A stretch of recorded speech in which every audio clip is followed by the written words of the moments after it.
കോഴിക്കോട് ജില്ലയിൽ ഓപ്പറേഷൻ ഷവർമ 50 കടകളിൽ നടത്തിയ പരിശോധനയിൽ 10 സ്ഥാപനങ്ങൾ പൂട്ടിച്ചു. രാഹുൽ സുരേഷ് കോഴിക്കോട് നിന്ന് വിവരങ്ങൾ നൽകും. രാഹുൽ, ഏത് സാഹചര്യത്തിലാണ് ഈ ഒരു പരിശോധന നടത്താൻ തീരുമാനമായത്? പരിശോധനയിൽ കണ്ടെത്തിയ കാര്യങ്ങൾ എന്തൊക്കെയാണ് രാഹുൽ?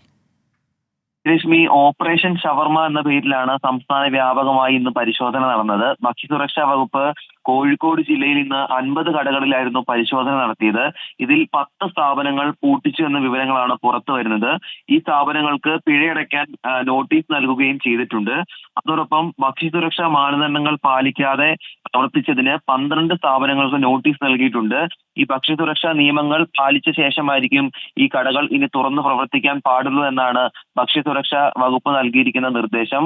വരും ദിവസങ്ങളിലും ഇത്തരത്തിലുള്ള പരിശോധനകൾ തുടരുമെന്നാണ് ഭക്ഷ്യസുരക്ഷാ വകുപ്പ് അറിയിക്കുന്നത്. അതിന് പ്രധാനപ്പെട്ട കാരണമായി ചിലയിടങ്ങളിൽ ഷവർമ കഴിച്ച് ചില ആളുകൾക്ക് ആരോഗ്യ പ്രശ്നങ്ങൾ ഉണ്ടായിരുന്നു. ഈ സാഹചര്യം കൂടി പരിഗണിച്ചുകൊണ്ടാണ് ഭക്ഷ്യസുരക്ഷാ വകുപ്പ് ഇന്ന് സംസ്ഥാന വ്യാപകമായി ഓപ്പറേഷൻ ഷവർമ എന്ന പേരിൽ പരിശോധന നടത്തിയത്. ശ്രീലക്ഷ്മി.